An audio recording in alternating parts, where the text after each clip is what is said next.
A Picture Book of Dolley and James Madison by David A. Adler and Michael S. Adler. Illustrated by Ronald Himmler.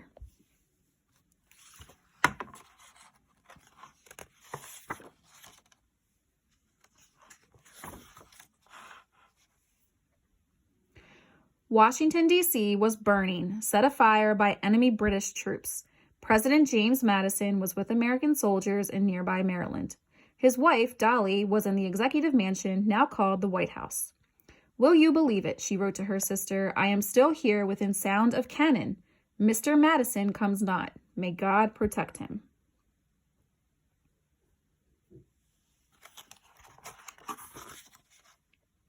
The War of 1812 was not going well for the Americans. Mrs. Madison was told to run for her life, but first she took several paintings and put them in her carriage. She wanted to save a large portrait of President Washington, but it was screwed to the wall. Dolley Madison cut it from its frame, rolled it up, and took it with her as she hurried off. The executive mansion burned that night, but President James and Dolley Madison and some of the young nation's greatest treasures were safe. James Madison, America's fourth president, was born in Port Conway, Virginia on March 16, 1751. He was the first of 12 children born to James and Nellie Madison. His father, James, was a justice of the peace, the commander of the local militia, and the owner of a large plantation and many slaves. His wife, Nellie, was a small, frail-looking woman who managed to raise a large family and lived to age 98. Young James Madison was taught by his paternal grandmother to read, write, and do simple arithmetic. Then, in 1762, he was sent 70 miles away to a boarding school. In 1769, he entered the College of New Jersey, now Princeton University. Madison was short but lively. People liked him. At first, he thought of becoming a preacher or lawyer, but he was drawn to politics.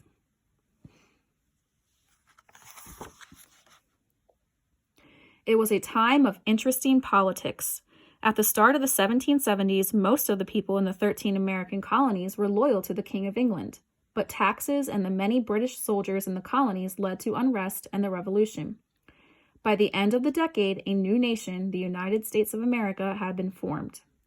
In 1776, Madison was elected to the Virginia Convention, which voted for independence from England. There, he played a key role in drafting Virginia's new constitution. In 1780, Madison was a delegate to the Second Continental Congress. He and others argued for a stronger central government. By 1787, it was clear that they were right, and a constitutional convention was called.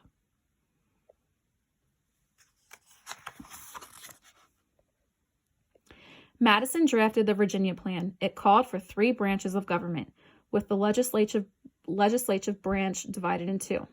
The number of each state's delegates would be based on its population. This favored states with many citizens. Representatives of small states would not agree to such a plan. They wanted all states to have an equal number of delegates, so the Great Compromise was reached. Seats in the House of Representatives were set according to population. In the Senate, states received equal representation. Many states hesitated to ratify the Constitution without some guarantees of people's rights. So Madison drafted the Bill of Rights. It guarantees for all Americans the freedom of speech, press, and religion. For his work, Madison earned the nickname the Father of the Constitution.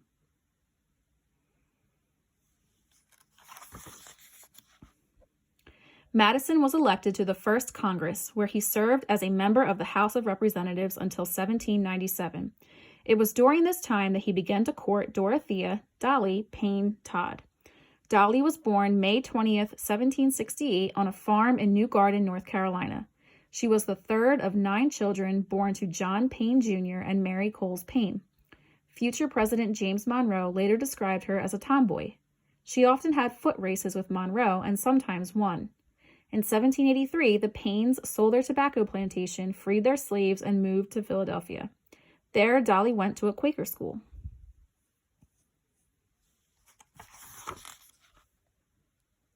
During the Constitutional Convention, many delegates visited the Paynes in their large Philadelphia house, and Dolley charmed them. Benjamin Franklin told her she was the most beautiful young lady in America. James Madison visited too.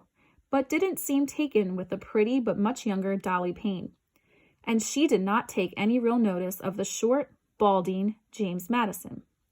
Among the many men interested in Dolley was John Todd, a successful young lawyer. They courted, and on January 7, 1790, they married. They had 2 sons, John and William. William was born in July 1793 in the midst of a yellow fever epidemic. First, John Todd's parents were stricken and died. Then, he and baby William died of the disease. While Dolley mourned, many people came to visit, including Martha Washington, Thomas Jefferson, and James Madison. After the mourning period ended, Madison kept visiting. James and Dolley went riding together. He brought gifts for her young son John. On September 15, 1794, James and Dolley married. They remained in Philadelphia until 1797 when Madison left Congress and Dolley and John returned to Madison's home in Virginia. In 1800, Madison's friend and fellow Virginian, Thomas Jefferson, was elected president. He made Madison his Secretary of State. During Madison's time as secretary, the United States purchased the Louisiana Territory from France. On the seas, thousands of American sailors were captured and forced to join the British Navy. The French also seized American ships. Madison helped get the Embargo Act passed, which cut off trade with both countries. Dolley also played a key role in the Jefferson administration, serving as the widowed president's official hostess. Senator John Quincy Adams attended some of the many dinner parties she organized and described her as beautiful, lively, charming, and a sensible hostess.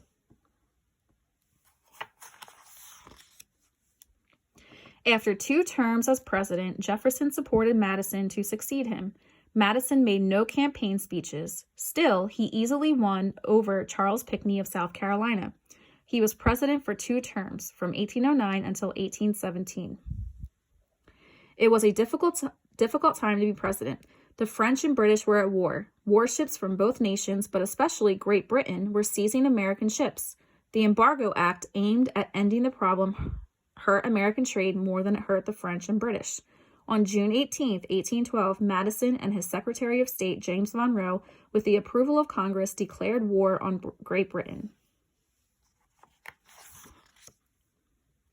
At first, the war did not go well for the United States. There were early defeats at Buffalo, Detroit, and elsewhere. In April 1813, American soldiers sailed across Lake Ontario and set fire to 2 Parliament buildings in Canada. In August 1814, the British struck back and burned much of Washington, D.C. In December 1814, the Americans and the British signed a peace treaty. The treaty didn't address the issues that started the war, but at least it ended it.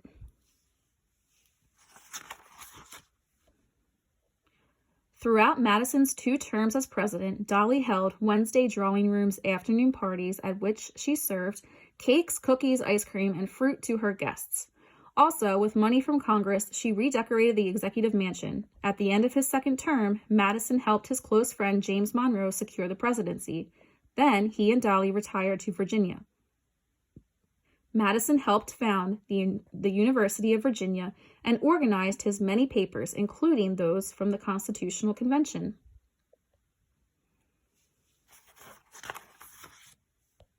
James Madison died on June 28, 1836, at the age of 85. Many years later, President John F. Kennedy described Madison as our most underrated president. After her husband's death, Dolley Madison returned to Washington, D.C. She was a respected hostess and welcome guest of congressmen and presidents. Senator Henry Clay once said, "Everybody loves Mrs. Madison." To many of her admirers, she was Queen Dolley. Dolley Madison died on July 12, 1849, at the age of 81. President Zachary Taylor declared the day of her funeral a time of national mourning. James and Dolley Madison are buried side by side at their home in Montpelier, Virginia.